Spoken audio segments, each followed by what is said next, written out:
ആ സൂറത്ത് ഓതാൻ അറിയാത്തവനാണ് ഞാൻ.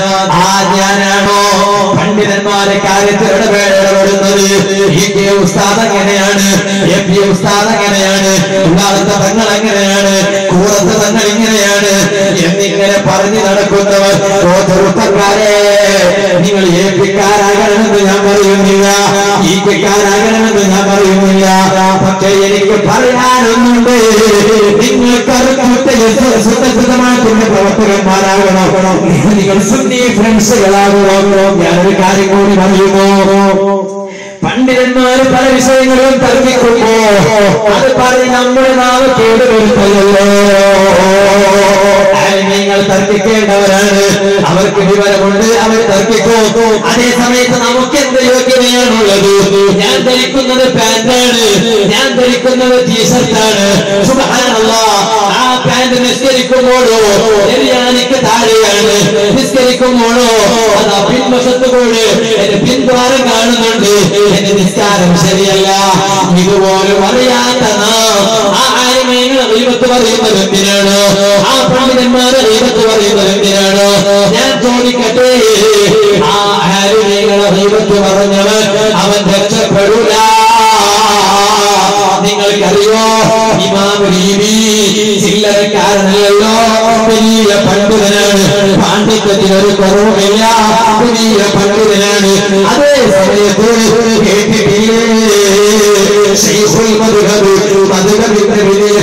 എന്ന പേരിൽ അറിയപ്പെടുന്ന ഇമാം നവവി റഹിമഹുല്ലാഹ്, ആ ഇമാം നവവി റളിയല്ലാഹു അൻഹു ഒരു മസ്അല കടുത്ത ഭാഷയിൽ പറഞ്ഞു. അതെന്താണെന്നറിയോ? താടിയും മീശയും മുളക്കാത്ത ഭംഗിയുള്ള ആൺകുട്ടികളെ മുഖത്ത് നോക്കുന്നത്, അതേ വികാരത്തോടെ നോക്കുന്നത് ഹറാമാണ് എന്ന് അതാ പണ്ഡിതന്മാരെ രേഖപ്പെടുത്തി വെച്ചു. അതേ സമയത്ത് ഇമാം നവവി റഹിമഹുല്ലാഹ് പറഞ്ഞു, വികാരമില്ലെങ്കിൽ തന്നെ അതേ താടിയും മീശയും മുളക്കാത്ത ഭംഗിയുള്ള ആൺകുട്ടികളെ മുഖത്ത് നോക്കുന്നത് ഹറാമാണ് എന്ന്, അത് വികാരമില്ലെങ്കിലും ഹറാമാണ് എന്ന് ഇമാം നവവി റഹിമഹുല്ലാഹ് പറഞ്ഞപ്പോ അതേ കാലഘട്ടത്തിൽ ജീവിച്ച മറ്റൊരു പണ്ഡിതനാണ് ഇമാം റീബി. ആ ഇമാം റീബി ചില്ലറക്കാരനല്ല, നിസ്കാരത്തിന്റെ ഫർള് അറിയാത്ത ആളല്ല, അതുപോലെ തന്നെ കുളിയുടെ സ്വത്തുപൂർവ്വം അറിയാത്ത ആളല്ല, പണ്ഡിതനാണ്, ഇമാമാണ്. അതേ സമയത്ത് ഇമാം ഈ മസാല പറഞ്ഞപ്പോ അയാൾ പറഞ്ഞത് കുറിച്ച് കടുപ്പം കൂടിപ്പോയി എന്ന ഭാഷയിൽ ബഹുമാനപ്പെട്ട ഇമാം റീബി അവിടെ നിന്ന് വിമർശിച്ചപ്പോ മഹാനവരുകളെ കുറിച്ച് അതാ പിൽക്കാലത്തുകാരായ പണ്ഡിതന്മാര് പറയുന്നു, ഇമാം റീബി അവിടെ നിന്ന് വഫാത്തായി കിടക്കുമ്പോ അതാ പൂച്ചയെ പോലെയുള്ള ഒരു ജീവി ആ ഇമാമിന്റെ അതാ മയ്യത്തിന്റെ ചാരം തുറന്ന് അവിടുത്തെ വായ തുറന്ന് അതാ നാവിനെ വലിച്ചു കൊണ്ടുപോയി. എന്തേ കാരണോ? പിൽക്കാലത്തുള്ള പണ്ഡിതന്മാർ എഴുതി വെച്ചു, എന്താണ് ഇമാം റീബി വലിയ പണ്ഡിതനാണ്, ശരിയാണ്, പക്ഷേ ഇമാം നവവി കടുത്ത ഭാഷയിൽ വിമർശിച്ചതുകൊണ്ട്, ഇമാം നവവി റഹിമഹുല്ലാഹ് മഹാനവരുകളെ വിമർശിച്ചതുകൊണ്ട് മഹാനവരുകൾക്ക് കിട്ടിയ കൊടുത്ത് കേടാ. സുബ്ഹാനല്ലാഹ്, ഇമാം റീബി എന്നെ പോലത്തെ ആളാണോ? അല്ല. നിങ്ങളെ പോലത്തെ ആളാണോ? അല്ല. വലിയ പണ്ഡിതനാണ്, പാണ്ഡിത്യത്തിന് ഒരു കുറവുമില്ല. പക്ഷേ തന്നെക്കാളും വലിയ പണ്ഡിതനായ ഇമാം നവവി മഹാനവരുകളെ കടുത്ത ഭാഷയിൽ വിമർശിച്ചപ്പോ അവിടുന്ന് പൂച്ചയെ പോലെയുള്ള ജീവി വന്ന് നാവ് വലിച്ചു കൊണ്ടുപോയി.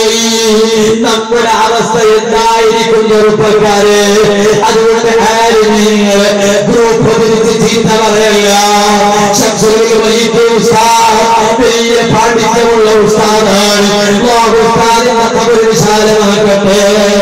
എന്നാൽ നിങ്ങൾക്കറിയോ, ഇന്ന് ജീവിച്ചിരിപ്പുള്ള ബഹുമാനപ്പെട്ട സയ്യിദുനാ താജുൽ ഉലമാ ഖബർ ഉലമ കാന്തവർ ഉസ്താദ് നൂർ ഉലമ എന്നെ ഉസ്താദ് ആ സുന്നത്ത് ജമാഅത്തിന്റെ പണ്ഡിതന്മാർക്ക് അല്ലാഹുവിന്റെ ദീർഘായുസ്സ് കൊടുക്കട്ടെ.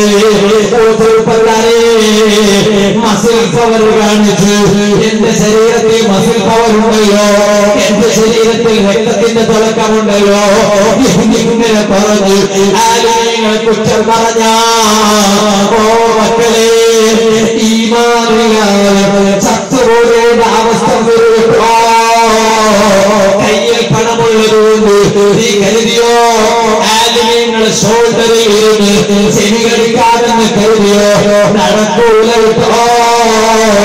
നമുക്ക് നേതൃത്വം നൽകുന്ന പണ്ഡിതന്മാരാണ്. നിങ്ങൾക്കറിയോ കെ.പി. ഉസ്താദ് ആരാണ്? താജുൽ ഉലമ ആരാണ്? താജുൽ ഉലമ നിസ്കാരം പൂർണ്ണമായും നിശ്ചയിക്കുന്ന സയ്യിദ് കുടുംബത്തിലെ സുബ്ഹാനല്ലാഹ് മുതഅല്ലിമീങ്ങൾക്ക് ഓതി കൊടുക്കുന്ന വലിയ പണ്ഡിതൻ. ആ ഉസ്താദുമാര് നടക്കുമ്പോ അവരെ വണ്ടി യാത്ര ചെയ്യുമ്പോ ആ ഉസ്താദുമാരെ വണ്ടി നിന്ന സ്ഥലത്ത് നിൽക്കാൻ പാവപ്പെട്ട എനിക്ക് യോഗ്യതയില്ല, നിങ്ങൾക്ക് യോഗ്യതയുണ്ടോ ഇല്ല? ബഹുമാനപ്പെട്ട കാന്തവരും ഉസ്താദ് എത്ര മക്കളെയാണ് വളർത്തുന്നത്?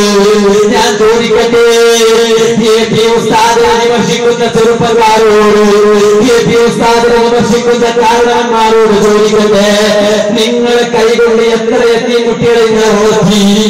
എത്ര എത്തിയ കുട്ടികളെ നിങ്ങൾ വളർത്തി? ഉസ്താദ് എത്ര എത്തിയ കുട്ടികളെയാണ് വളർത്തുന്നത്? നിങ്ങൾ മർക്കസിലേക്ക് ഒന്ന് വന്നു നോക്കൂ. ഞാൻ ഇവിടുത്തെ വലിയ ശിഷ്യനാണ്.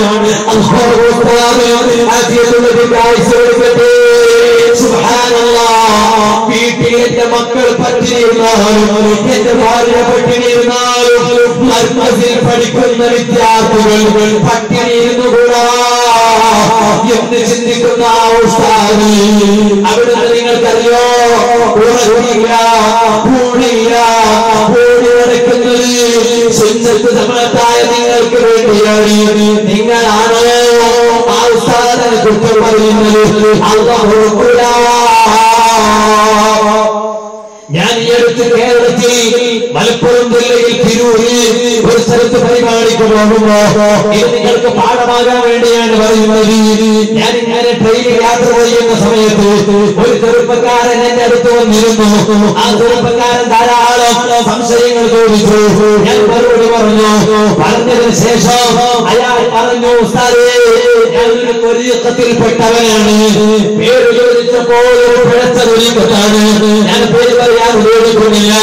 അതേ സമയത്ത് അവസാനം അദ്ദേഹം എന്നോട് കുറെ കാര്യങ്ങൾ പറഞ്ഞതിന് ശേഷം ഞാൻ പരിപാടി സ്ഥലത്തെത്തിയതിനു ശേഷം അദ്ദേഹം എനിക്ക് ഫോൺ വിളിക്കുകയാണ്. അല്ലാഹു അദ്ദേഹത്തിന് ഹിദായത്ത് കൊടുത്തു എന്നാണ് ഞാൻ മനസ്സിലാക്കുന്നത്. ഫോൺ കൊടുത്തു.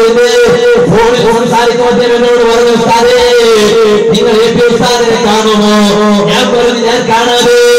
ഞാൻ ഇവിടുത്തെ ബുഖാരി ക്ലാസ് മുന്നിലിരിക്കുന്ന ഒരു ചെറിയ വിദ്യാർത്ഥിയാണ്. ഉസ്താദ് എന്നെ എന്നും സഭയ്ക്ക് കളിയാക്കും. ഞാൻ കല്യാണം കഴിച്ച ആളായതുകൊണ്ട് തമാശ പറയുമ്പോൾ എന്നും പറഞ്ഞ് പേര് പറഞ്ഞ് തമാ കളിയാക്കും. ആ ഉസ്താദിന് വല്ലാത്ത ബന്ധമുള്ള ആളാണ്. ഞാൻ ഇതിനോട്ട് പറഞ്ഞപ്പോ ആ ചെറുപ്പക്കാരൻ എന്നോട് പറഞ്ഞു, ഉസ്താദേ ഞാൻ കെ.പി. ഉസ്താദിനെ മനസ്സിലാക്കുന്നതിന് മുമ്പ് ആ ഉസ്താദിനെ കുറ്റം പറഞ്ഞവനാണ്. ആ ഉസ്താദിലേക്ക് പുറത്തു വരുമോ?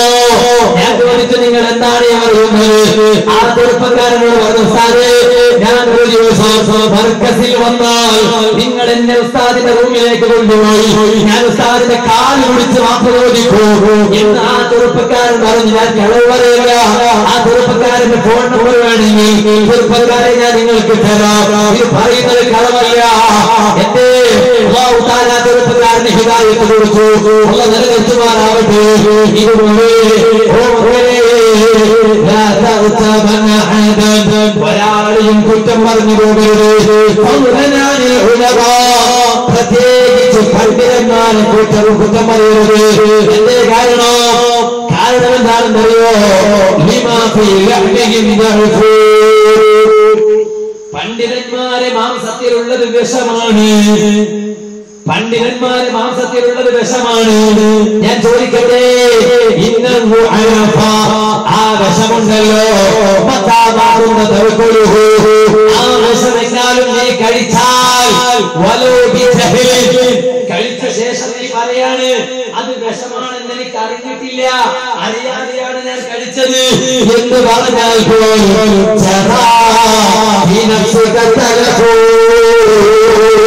നിന്റെ ശരീരത്തിൽ നാശം വന്നുപോയി. അതുകൊണ്ട് വിഷം കഴിക്കുന്നതിന് മുമ്പ് ആലോചിക്കണം കേട്ടോ. ഞാൻ എനിക്ക് പറയാനുള്ളതെന്ന് മാത്രമാണ്. സുന്നത്ത് ജമാഅത്തിൽ അടിയോട് ചെയ്യുമ്പോ ചെറുപ്പക്കാരെ പണത്തിന്റെ പിന്നിൽ പോയി ഈമാനില്ലാതെ ചത്തുപോകരുത് കേട്ടോ. എത്ര ആളുകളാണ് അതേ മൂസാ അലൈഹിസ്സലാമിന്റെ ശിഷ്യനാണ്, വലിയ പണ്ഡിതനാണ്. അവിടുത്തെ എത്ര വലിയ പണ്ഡിതനാണെന്നറിയോ? നോക്കി വിശേഷങ്ങൾ പറഞ്ഞിരുന്ന പണ്ഡിതനാണ്. പക്ഷേ മൂസാ അലൈഹിസ്സലാം ഒരു കാര്യം പറഞ്ഞപ്പോ മൂസാ അലൈഹിസ്സലാമിനെ അംഗീകരിക്കാതെ അതേ പണത്തിന്റെ പിന്നിൽ പോയപ്പോ ഈമാനില്ലാതെ ചത്തുപോകുന്നത് മാത്രമല്ല, ഇന്നുപോലും പരിശുദ്ധ ഖുർആനിലെ കാണാം. ആ ഭാവത്തെ കുറിച്ച് അല്ലാഹു പറഞ്ഞത് എന്താണെന്നറിയോ? ആ ഭാവത്തെ പട്ടിക്ക് തുല്യമാണ്, നാളേക്ക് സമാനമാണ്. എന്റെ കാരണം മൂസാ അലൈഹിസ്സലാമാകുന്ന നബിയെ ചീത്ത പറഞ്ഞതുകൊണ്ടാണ്. അതുകൊണ്ട് തന്നെ പണത്തിന്റെ പിന്നിൽ പോയി ഈമാനില്ലാതെ ചത്തുപോകരുത്. ഓ സഹോദരന്മാരെ, സുന്നത്ത് ജമാഅത്തിന്റെ പരിപാടികൾ വിജയിപ്പിക്കണം. ഒരൊറ്റ കാര്യം കൂടി പറയുന്നു, സുന്നത്ത് ജമാഅത്തിന്റെ വിരോധികളെ പള്ളിയിൽ കയറി നിഷേധിക്കണ്ട. എന്റെ കാരണം അവിടെ നിങ്ങളെ പ്രേക്ഷിക്കാൻ പിശാച് വന്നേക്കാം. ചില ചെറുപ്പക്കാരോട് ഞാൻ ഒരു കാര്യം പറയട്ടെ. മംഗലാപുരത്ത് അവരൊരു പള്ളിയുണ്ട്, സൗകര്യത്തിന് വേണ്ടി അവിടെ പോയി നിസ്കരിക്കുന്ന ചെറുപ്പക്കാരുണ്ട്. നിസ്കരിച്ച് മടങ്ങി വരുമ്പോ അതാ സൗജന്യമായി നിങ്ങൾക്ക് സീഡി വരുമോ? എന്റെ സീഡി തരുന്നതെന്തിനാണ്? സൗജന്യമാണ്. കേട്ടുനോക്കൂ. ഈ ആ സീഡി കേൾക്കുമ്പോ മൂന്നാമതായി പിന്നെ വഴി പഠിപ്പിക്കാനുള്ള പിശാച് വന്നു പോകും. അതുകൊണ്ട് ആ പ്രസ്ഥാന നേതാക്കളുടെയോ അന്യാണികളുടെയോ പ്രസംഗം കേട്ടു പോകരുത്, അവരുടെ ലേഖനങ്ങൾ വായിക്കരുത്. ഇത് പറയുന്നത് ഞാനല്ല, അതേ അല്ലാമാ ഇബ്നു അസാദ് റഹിമഹുല്ലാഹ് തബീനു കദിബിൽ മുഫ്തരി ബിമാ റസൂല ഇലൽ ഇമാം അബുൽ ഹസൻ അശ്ശരി എന്ന കിതാബിൽ രേഖപ്പെടുത്തിയിട്ടുണ്ട്. ഇനി അത് മാത്രമല്ല, നിങ്ങൾക്കറിയോ തൽബീസ് ഇബ്ലീസ് എന്ന കിതാബിൽ കാണാം. അതിന്റെ 14ാമത്തെ പേജിൽ കാണാം ഒരു സംഭവം. അതേ താബിഈ പണ്ഡിതനായ താബിഈ പണ്ഡിതൻ എന്ന് പറഞ്ഞാൽ സ്വഹാബാക്കളെ നേരിൽ കണ്ട പണ്ഡിതനാണ് ഇമാം താവൂസ് റഹിമഹുല്ലാഹ്. ആ താവൂസ് റളിയല്ലാഹു അൻഹു കാന താവൂസ് ജാലിസൻ, ഉമർപ്പെട്ട താവൂസ് റളിയല്ലാഹു അൻഹു ഒരു സ്ഥലത്ത് ഇങ്ങനെ ഇരിക്കുകയാണ്. ആ ഇരിക്കുന്ന സമയത്ത് മഹാനവർ അരികിൽ മഹാനവരുടെ മകൻ അവിടെയുണ്ട്. എന്താണ് മഹാനവരുടെ പേരെന്താണ്? അതേ ആ മഹാനവരോട് ഇരിക്കുന്നു. അതെ, അന്നത്തെ പുത്തൻ പ്രസ്ഥാനത്തിന്റെ ഒരു പേരാണ് മുഴത്തസിലത്ത്. ആ മുഴത്തസിലത്ത് പ്രസ്ഥാനത്തിൽപ്പെട്ട ഒരു പുരുഷൻ വന്നു. ആ പുരുഷൻ ആലിമീങ്ങൾ പറഞ്ഞതിനെതിരെ പറയാൻ തുടങ്ങി, മഹാന്മാര് പറഞ്ഞതിനെതിരെ പറയാൻ തുടങ്ങി. അത് പറഞ്ഞപ്പോ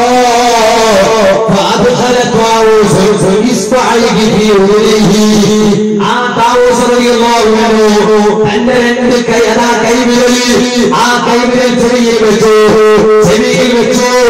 എന്നിട്ട് മകനോട് പറഞ്ഞു, യാ ബുനയ്യ, പൊന്നുമോനെ,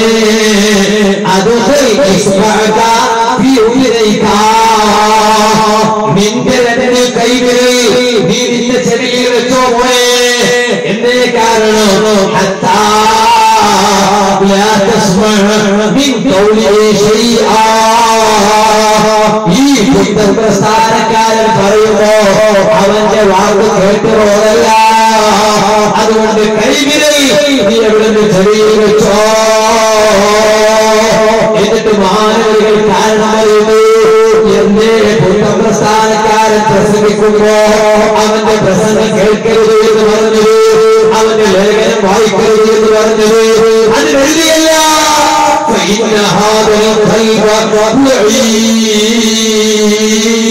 കാരണം ഈ ഹൃദയം അത് വല്ലാത്ത ദുർബലമാണ്, മനസ്സ് വല്ലാത്ത ദുർബലമാണ്.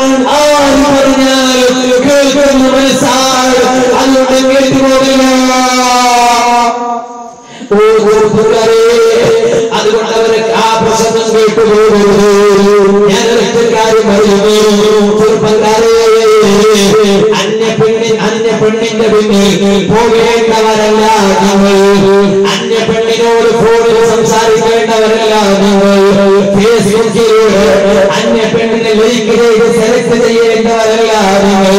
എന്നിട്ടോ മാതാപിതാക്കൾ നല്ല ഇണയെ നോക്കി കല്യാണം ഉറപ്പിക്കുമ്പോ ഉമ്മയോടും ഉപ്പയോടും പറയുന്നു, പെണ്ണ് നീ നോക്കണ്ട, ഞാൻ നോക്കിയിട്ടുണ്ട് എന്ന് പറയേണ്ടവരല്ല. സുന്ദരത്തിന്റെ ചെറുപ്പക്കാരായ നിങ്ങളുടെ ആരോഗ്യം അന്യ പെണ്ണിന് വേണ്ടി ചെലവാക്കേണ്ടവരല്ല. മദ്യശാലയിൽ കയറി മദ്യപിക്കേണ്ടവരല്ല. ചെറുപ്പക്കാരെ, നിങ്ങൾ പശുവെള്ളന്മാരല്ല. വീട്ടിൽ കയറി അതേ പാവപ്പെട്ട മുസ്ലിം സമുദായത്തിലെ പെൺകുട്ടികളെ സ്വർണ്ണങ്ങൾ കവർന്നെറിയുന്നവരാകല്ല. ജ്വല്ലറിയിൽ കയറിയിട്ട് അതേ സ്വർണം കണ്ട് ഈ സമുദായത്തിനെ പറയിപ്പിക്കുന്നവരാകല്ല. നിസ്കാരം കൈവിടുന്നവരാവല്ല. കൃത്യമായി നിഷ്കരിക്കുന്നവരാകണം. തോന്നിഹാസം പറയുന്നവരാവല്ല. Blue film നോക്കുന്നവരാവല്ല. ഉമ്മമാരെ, സിനിമ നോക്കുന്നവരാകല്ല. സീരിയലുകൾക്ക് മുന്നിൽ തമസ്കരിക്കല്ല. ചെറുപ്പക്കാരെ, മ്യൂസിക് പാട്ട് കേട്ടുപോകല്ല. അതേ സമയത്ത് നിങ്ങൾ ആരോഗ്യം ചെലവഴിക്കേണ്ടത് എന്തിനാണ് ചെറുപ്പക്കാരെ? ഞാൻ പറഞ്ഞില്ലേ, ശംസുലമ കാണിച്ചെന്നൊരു പ്രസ്ഥാനം സുന്നത്തുമായത്.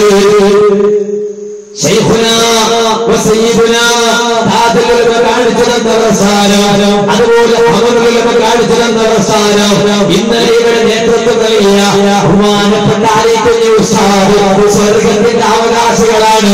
അവർ കാണിച്ചെന്ന പ്രസ്ഥാനം, ആ പ്രസ്ഥാനത്തിന് വേണ്ടി ഉറപ്പില്ലാതെ ആ നമ്മുടെ സമൂഹത്തിലായ പണ്ഡിതന്മാര് പോയി നടക്കുമ്പോ നിനക്ക് തീരുമാനം ഒരു ബന്ധവുമില്ല എന്ന് പറഞ്ഞ് പിന്തിരിഞ്ഞു പോകില്ല.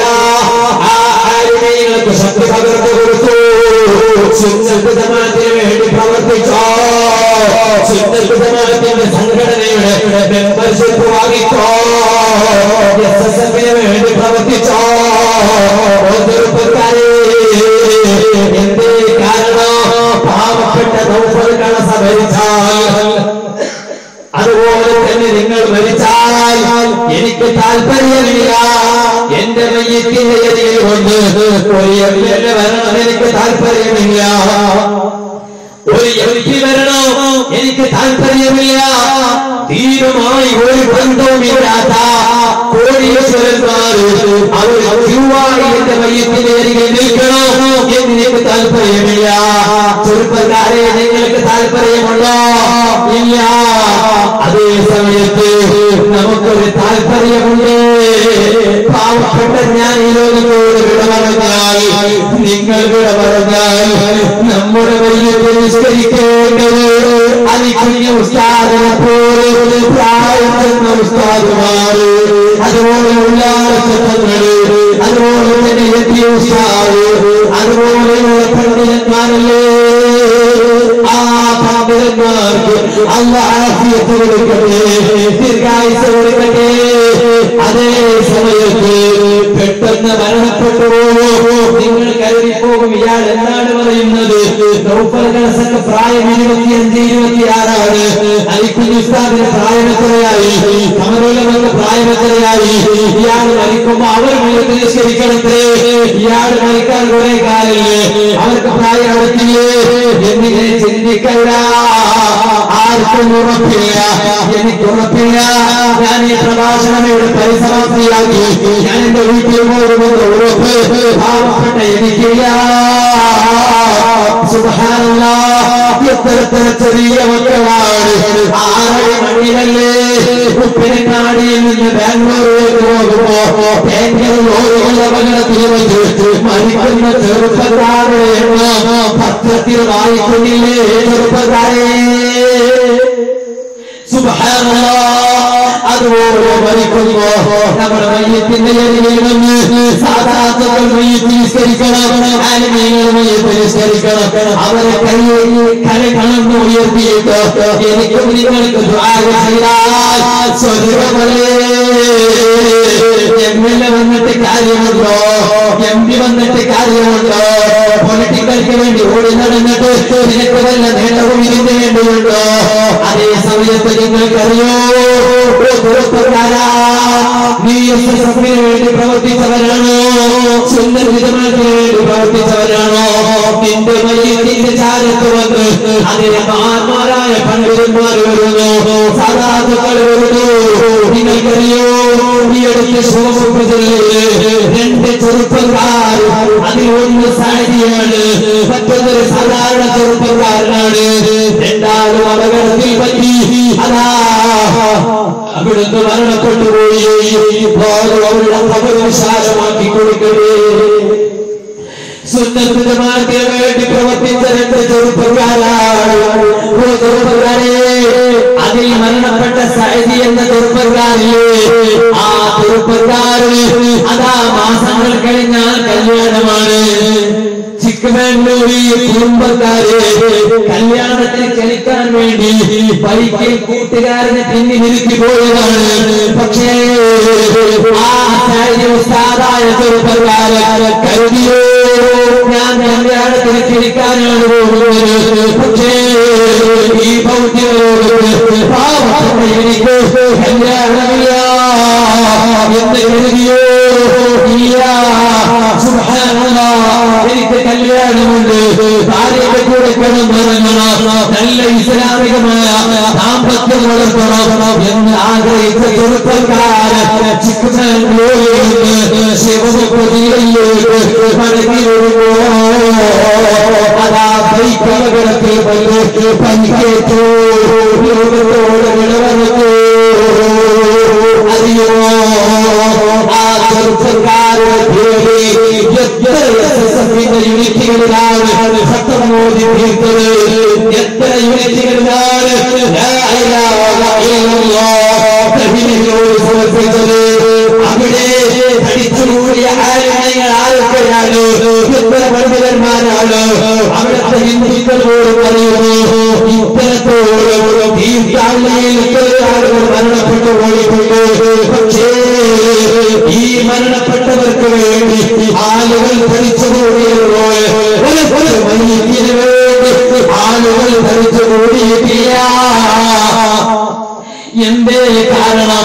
കോൺഗ്രസിന് വേണ്ടി പ്രവർത്തിച്ചത് കൊണ്ടല്ല, ബിജെപിക്ക് വേണ്ടി പ്രവർത്തിച്ചത് കൊണ്ടല്ല, ജെഡിഎസിന് വേണ്ടി പ്രവർത്തിച്ചത് കൊണ്ടല്ല.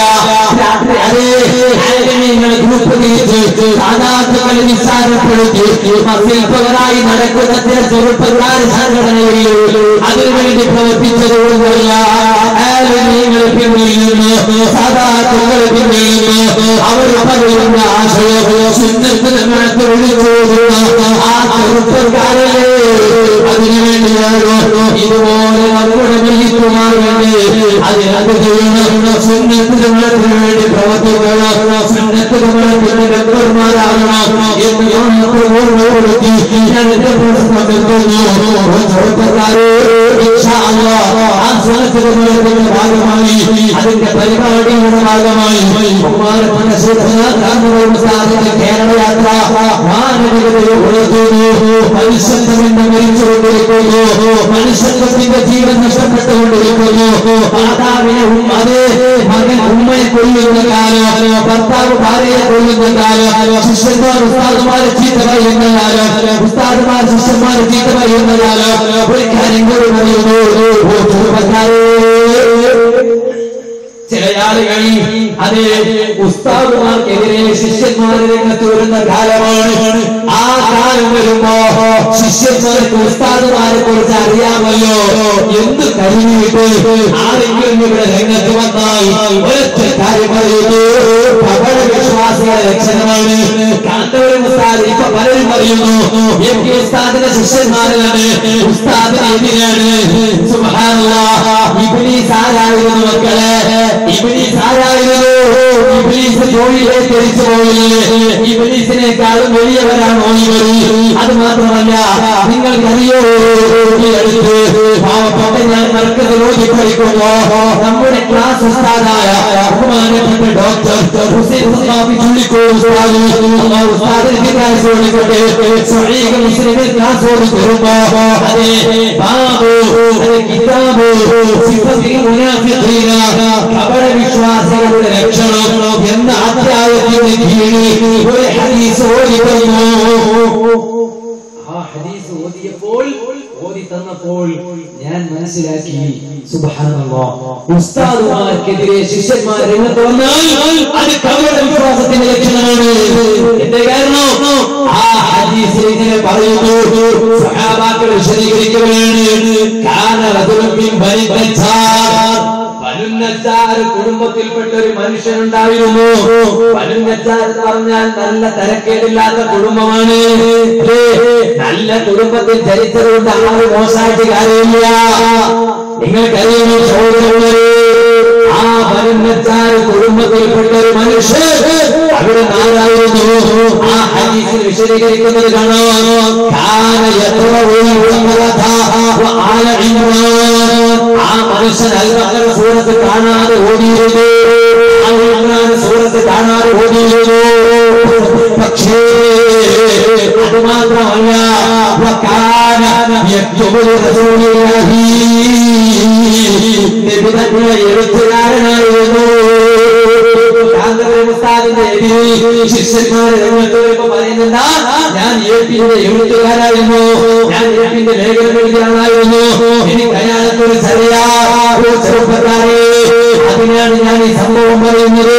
എന്താണ് ഈ മനുഷ്യൻ ആരായിരുന്നു? യക്തുബുൽ റസൂലുള്ളാഹി സ്വല്ലല്ലാഹു അലൈഹി വസല്ലം, നബിതങ്ങൾക്ക് വേണ്ടി ലേഖനം എഴുതിയ ആളായിരുന്നു. റസൂലുള്ളാഹിന്റെ കാത്തിബായിരുന്നു, എഴുതുകാരനായിരുന്നു. പക്ഷേ പറയാറില്ലേ, ബർക്കത്തിൽ ഓടിപ്പൊടിച്ചവനാണ്, ബർക്കത്തിന്റെ ഭക്ഷണം കഴിച്ചവനാണ്, ബർക്കത്തിൽ വളർന്നവനാണ്. പക്ഷേ ബർക്കത്തിൽ വളർന്നാലുണ്ട്, സൈദിയിൽ വളർന്നാലുണ്ട്, പട്ടിക്കാടിൽ വളർന്നാലുണ്ട്, നന്ദി അറബിശാലകൾ വളർന്നാലുണ്ട്. സുന്നത്ത് ജമാഅത്തിന്റെ പണ്ഡിതന്മാർക്കെതിരെ തിരിഞ്ഞാൽ കപട വിശ്വാസത്തിന്റെ ലക്ഷണമാണ്. അവിടുന്ന് എന്താണ്? അത് റസൂലുള്ളാഹിക്ക് വേണ്ടി എഴുതിയ ആളായിരുന്നു. പക്ഷേ ഒരു സുപ്രഭാതത്തിൽ നബിതങ്ങൾ നേതൃത്വം നൽകുന്ന പ്രസ്ഥാനത്തിൽ നിന്ന് ഓടിപ്പോയി. ഹദീസിന്റെ അറബിയാണ് ഞാൻ ഓടുന്നത്, മലയാളമല്ല. എന്നിട്ടോ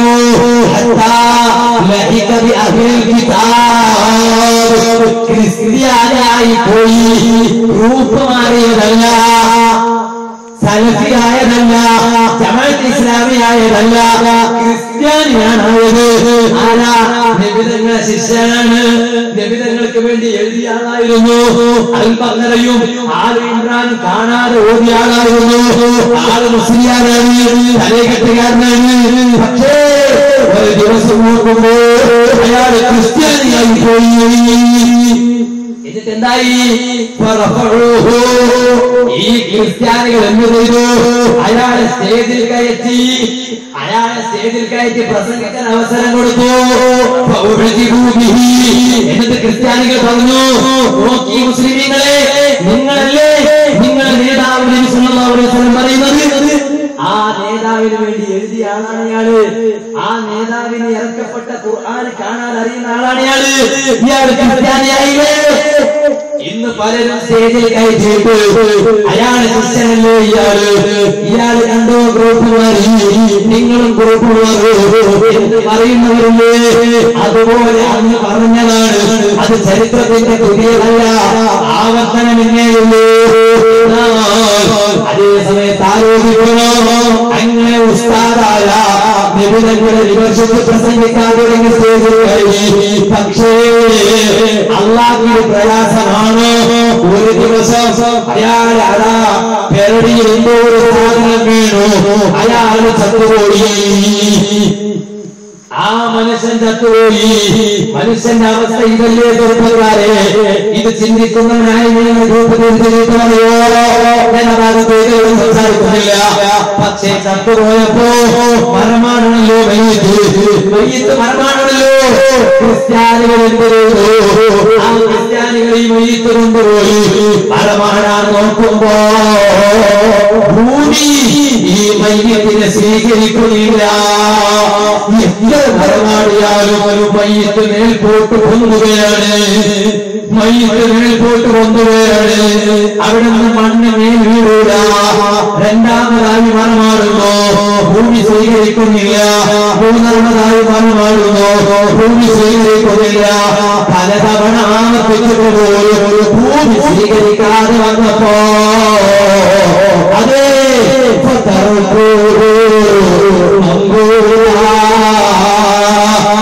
ഈ ക്രിസ്ത്യാനികൾ എന്ത് ചെയ്തു? ആ മനുഷ്യൻ അവിടെ നിന്ന് വിട്ടയച്ചു. ഇനി മറമാടൂല. കാരണം എത്ര മറമാടിയാലും ഭൂമി സ്വീകരിക്കൂല, മോൽപോട്ട് കൊന്നാണ്. അതുകൊണ്ട് ഇനി മറമാടൂല. ആ മയ്യത്ത് അവിടെ വിട്ടു. ഇവർ മടങ്ങിപ്പോയി. ചെറുപ്പക്കാരെ, ഇത് ഞാൻ എന്റെ കീസയിലെടുത്ത് പറഞ്ഞതല്ല, കാന്തപുരം ഉസ്താദ് പറഞ്ഞതല്ല, ശംസുൽ ഉസ്താദ് പറഞ്ഞതല്ല, ഈ ഇരിക്കുന്ന ഉസ്താദുമാർ പറഞ്ഞതല്ല.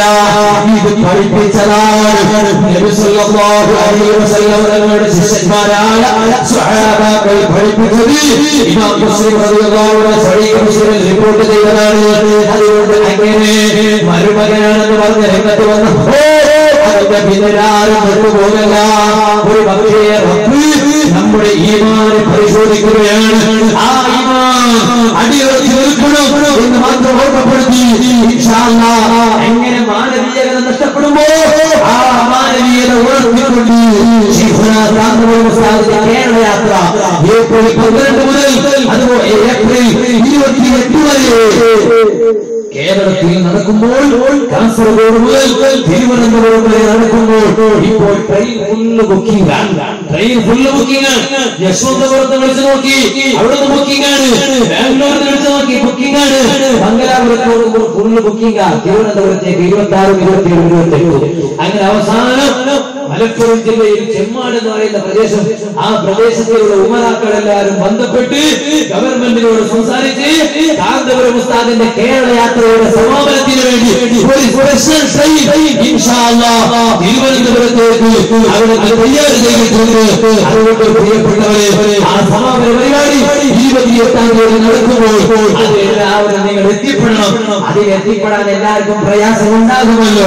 ഇൻഷാ അല്ലാഹ് കേരള യാത്ര കാന്തപുരം ഉസ്താദ് നടത്തുമ്പോൾ ഉസ്താദിന്റെ പിന്നിൽ ഇൻഷാ അല്ലാഹ് കർണാടകക്കാരായ സുന്നത്ത് ജമാഅത്തിന്റെ പടയണി ഉസ്താദിന്റെ പിന്നിലാണ് എന്ന് ഉറക്കെ പ്രഖ്യാപിച്ചുകൊണ്ട് കാന്തപുരത്തിന്റെ കേരള യാത്രയുടെ ഐക്യദാർഢ്യ സമ്മേളനം ഇതേ ഏപ്രിൽ 11-ാം തീയതി ഇൻഷാ അല്ലാഹ് മംഗലാപുരത്തിന്റെ പുനരമാകമായ നെഹ്റു മൈതാനിയിൽ വെച്ച് നടക്കുമ്പോൾ ആ പരിപാടിയിലേക്ക് നിങ്ങൾ എല്ലാവരും സംബന്ധിക്കണം എന്ന് മാത്രം ഓർമ്മപ്പെടുത്തി.